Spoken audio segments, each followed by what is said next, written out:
최근 리오프닝 기대에도 불구하고 엔터주가 약세를 보이고 있어서 투자 전략까지 짚어드리겠습니다.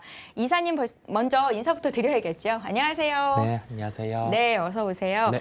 리오프닝 수혜로 주가 상승을 기대했었던 엔터주들 4월 초에 좀 올랐다가 많이 빠진 상황입니다. 네. 주가 흐름 어떻게 보고 계세요? 가장 큰 게 성장주에 대한 부담이 주가에 영향을 미친 것으로 보이고요. 네. 구체적인 수치로 보면은 하이브 같은 경우가 월 고점 대비 23% 정도 하락을 했고, SM 같은 경우가 월 고점 대비 25% 하락.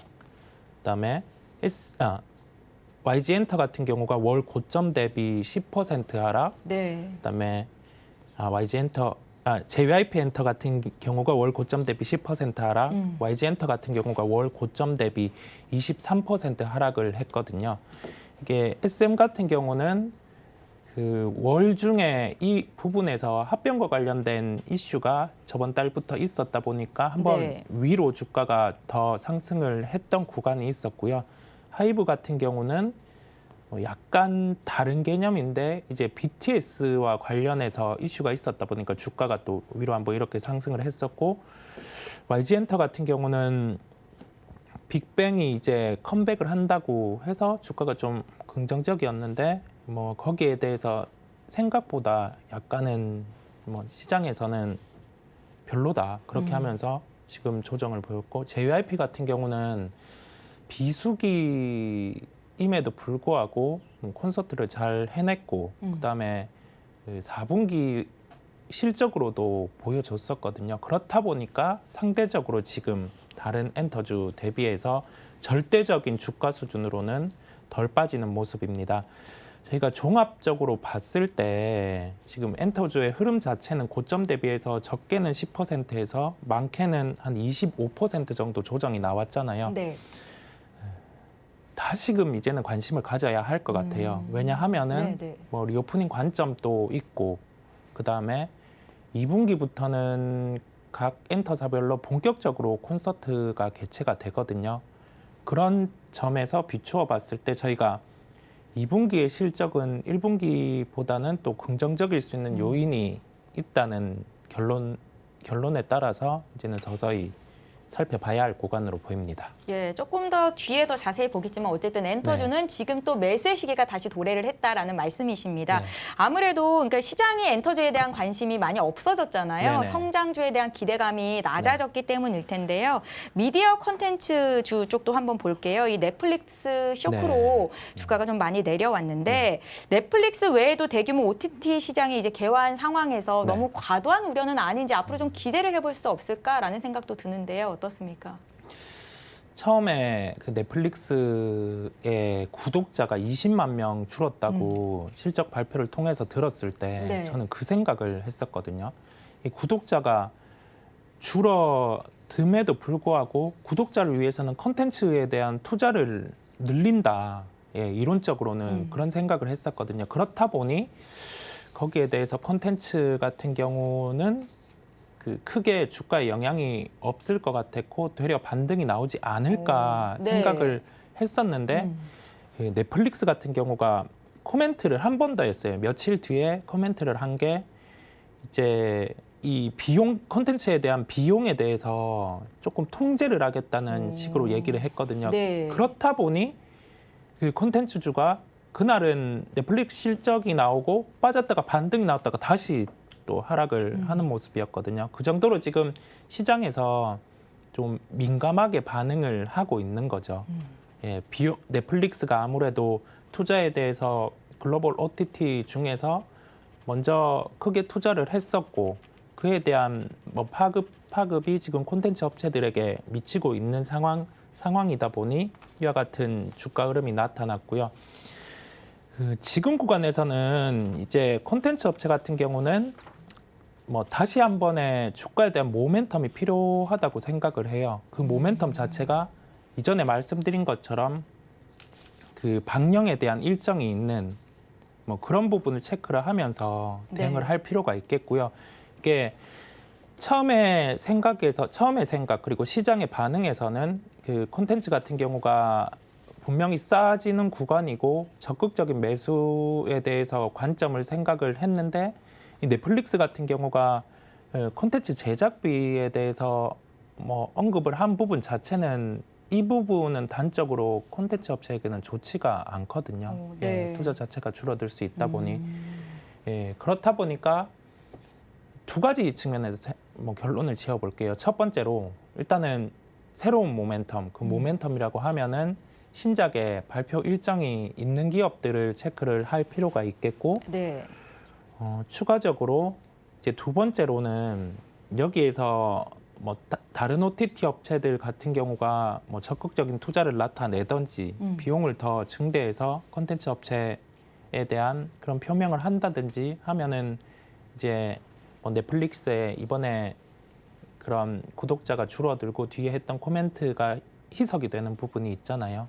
그렇다 보니 그 두 가지 요소를 체크하면서 저희가 콘텐츠주를 살펴보면 되겠습니다. 단순히 좀 비교해 보자면 미디어 콘텐츠보다는 이제 네. 엔터주 쪽으로 투자하는 게 지금 시점에서는 맞겠다라는 생각이 드는데. 예, 명쾌하십니다. 아, 네. 그런가요? 네네. 네, 잘 알겠습니다. 이번에는 이제 투자 전략, 네. 주목해볼 기업에 대해서 조금 더 집중적인 질문을 드려보겠습니다. 네. 한류 콘텐츠가 이 넷플릭스 오징어 게임을 필두로 새로운 전환점을 맞았잖아요. 네. 제가 앞서서 좀 소개를 해드렸었는데 네.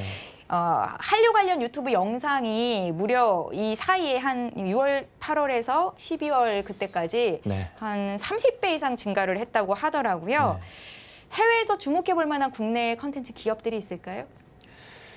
지금 그 콘텐츠라는 큰 환경이 부각이 되게 된 게 과거에서는 일단은 중국의 시장이 개화됐을 때가 있었어요. 그때가 네. 우리나라 콘텐츠 주들의 주가가 한번 레벨업이 됐었고, 근데 사드를 설치하면서 중국과는 좀 거리가 멀어지게 되면서 콘텐츠주들은 한번 주가가 하락했었어요. 근데 이게 새로운 모멘텀인 거죠. 글로벌 OTT 업체들이 많아졌다 보니까 그 OTT 업체들 같은 경우가 컨텐츠에 대한 투자를 늘리고 그 기존에 뭐 소위 말해서 5억에서 8억 했던 거를 이제 20억, 많게는 한 500억 정도까지도 늘릴 수 있는 캡이 있거든요. 네. 그렇다 보니 이게 투자금만 하더라도 거의 한 3, 40배 넘게 커지는 거잖아요. 예. 그다음에 우리나라에서는 또 오징어 게임으로도 한번 보여줬다 보니까 우리나라 콘텐츠 업체에 대해서 해외에서도 상당히 열광은 하고 있는 상황이기는 해요. 네.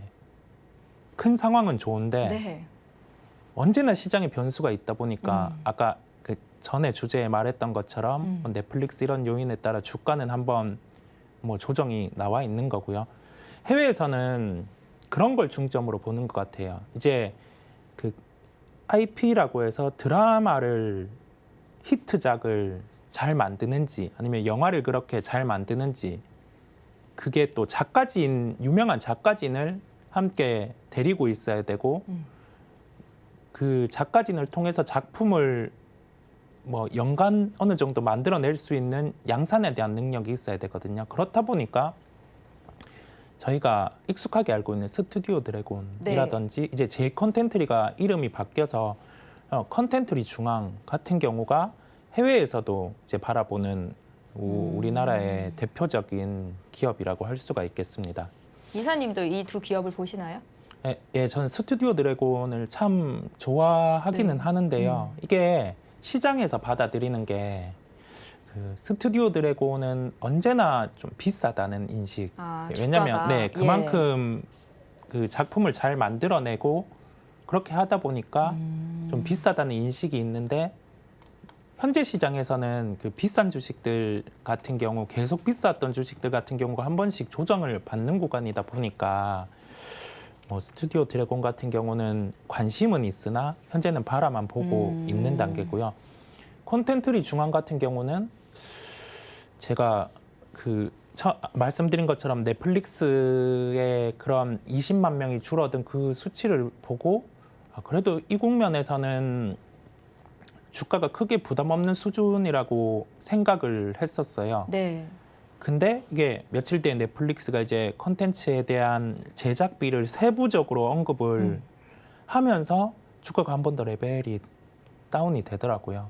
예, 지금 큰 시각에서는 물론 전방 산업도 좋고 하지만은 이제 현재 국면에서는 주가의 조정이 나와 있으나 좀 환경이 바뀌어야 되는 그 두 가지 아까 말씀드린 것처럼 새로운 모멘텀이 있어야 되고 예, 새로운 모멘텀 콘텐츠 제작 비용을 늘린다는 OTT 업체가 나와야 된다. 맞습니다. 예, 네, 그게 필요하다. 네, 맞습니다. 명쾌하십니다. 예, 잘 알겠습니다. 그러면 이제 미디어 콘텐츠 쪽에서는 손쉽게 지금 이렇게 손을 내밀 만한 종목이 보이지는 않는다라는 네네. 의견이신 것 같고요. 네. 그러면 이제 낙폭과 대한 엔터주 좀 볼게요. 네. 음반 제작하는 업체 주요 4개 기업이 있는데 2분기 실적이 이제 좀 가시화될 것이다, 좋아질 것이다라는 말씀도 하셨고요. 네. 탑픽 종목까지 좀 들어볼게요. 네, 엔터주 같은 경우는 그 1분기는 통상 비수기라고 일컬어져요. 왜냐하면은 그 콘서트 같은 경우가 그렇게 많이 열리지 않는 시즌이다 보니까 그런데 2분기부터는 이제 본격적으로 열리는 시즌이기도 하고 뭐 리오프닝과 함께 맞물렸다 보니까 뭐 오프라인 콘서트도 상당히 활성화될 것으로 보입니다. 스케줄만 보더라도 지금 뭐 1분기에 비해서 나는 2~3배 정도가 잡혀 있거든요. 네. 그렇다 보니 그 1분기 실적이 비수기지만 뭐 대부분의 기업들 같은 경우가 예상치보다는 높은 실적이 나타날 것으로 보이기는 해요. 근데 2분기 같은 경우는 이제 콘서트를 필두로 해서 새로운 앨범들 같은 경우도 나오는 요소가 많다 보니까 전반적으로 엔터는 좋아지지 않냐라고 생각을 하고 있고 그 중에서도 그 JYP 엔터 같은 경우가 그 보이그룹 스트레이키즈가 이 젊은 층에서 상당히 좋아하더라고요. 네. 그렇다 보니 보이그룹의 파워를 바탕으로 해서 또 실적을 캐리해 가지 않을까라고 보입니다.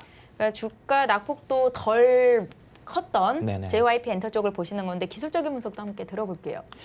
네, 차트 통해서나 그런 측면에서 보더라도 추세 흐름 자체를 깨지가 않았어요. 그렇다 보니 그 JYP 엔터 같은 경우는 지금 큰 부담이 없는 구간이고요. 이게 가격적으로 본다면 오늘 현재가는 58,800원 정도, 뭐 이 정도 주가를 형성하고 있는데 부담 없는 구간은 한 53,000원대 구간. 예, 그 네. 구간부터는 적극적으로 접근을 해 보셔도 될 것으로 보입니다. 왜 53,000원이냐고 하면은 저희가 1분기에 실적 예상치를 그 포함한 가격 자체가 한 10% 조정 나오면 이제 그 실적보다는 아래로 가는 구간이거든요. 예, 그렇다 보니 그 정도의 가격 같은 경우에서는 적극적으로 접근을 해 보셔도 되겠습니다. 그럼 53,000원대 JYP 엔터를 잡아서 목표 주가는 얼마나 볼 수 있을까요? 53,000원대 잡아서 또 뭐 특별한 변수가 없다고 하면 뭐 2분기 실적 그다음에 연간 실적 감안해 보면은 목표 수익률 30% 정도는 나타나지 않을까라고 예상하고 있습니다. 그럼 거의 뭐 한 7만 원 정도까지도 보신다는 말씀이신가요? 네, 가격적으로 한 그 정도가 되나요? 예, 그런 것 같습니다. 그러면 그 정도겠습니다. 네, 잘 알겠습니다. 저희가 국내 미디어 엔터주 쪽에서 이제 또 엔터주, 네. 미디어 콘텐츠주 쪽을 봤는데 그 외에도 영화 제작 및 투자하는 업체들, 광고 마케팅하는 업체들, 네. 플랫폼 업체도 있단 말이에요. 네네네. 이쪽의 투자 관점은 어떤지도 마지막으로 좀 정리해 볼게요. 플랫폼 같은 경우는 대표적인 성장주예요. 네이버, 카카오 이쪽인데 네, 네. 이게 매출의 성장 자체는 나타나고 있지만 성장에 대한 강도가 좀 둔화되고 있거든요. 그렇다 보니까 지금은 큰 관심이 가지 않아요. 근데 저희가 시각을 열고 봤을 때 네. 투자에 대해서 접근을 해보면 글로벌의 탑에 있는 산업을 먼저 추려서 살펴보는 게 중요하거든요. 그렇다 보니까 엔터 같은 경우가 계속 강조가 되는 거고 이제 질적으로도 서서히 탑에 가까워지고 있는 콘텐츠 한번 된서리를 맞기는 했지만은 주가가 이러한 측면에서 뭐 큰 조정, 소위 말해서 이 큰 조정이 되게 좀 명확하지 않기는 한데 이 구간에서 만약에 구체적으로 한 20% 정도의 조정이 뭐 스튜디오 드래곤 기준으로 나온다. 네. 그렇게 하면은 접근이 가능하겠습니다. 뭐 CJ, CGV나 쇼박스 같은 이쪽 종목들은 어떻게 보시나요? 이 리오프닝과 관련해서 네. 괜찮아지기는 하겠죠. 네, 괜찮아지기는 하는데 이게 캡이 어떻게 보이잖아요. 저희가 그 뭐 극장에 가면은 지금 15,000원. 영화비 많이 올랐죠. 네, 예. 15,000원인데 여기에서 이제 저희가 늘어날 수 있는 그 실적 같은 게 눈에 보이니까 네, 자릿수도 이렇게 한정이 돼 있고 하다 보니까 그 리오프닝 관련해서 기대감으로 주가는 반응했는데 거기에 비해서 실적이 성장할 수 있는 그 상방은 딱 저희가 예측 가능한 그 부분이다 보니 크게 선호하지는 않습니다.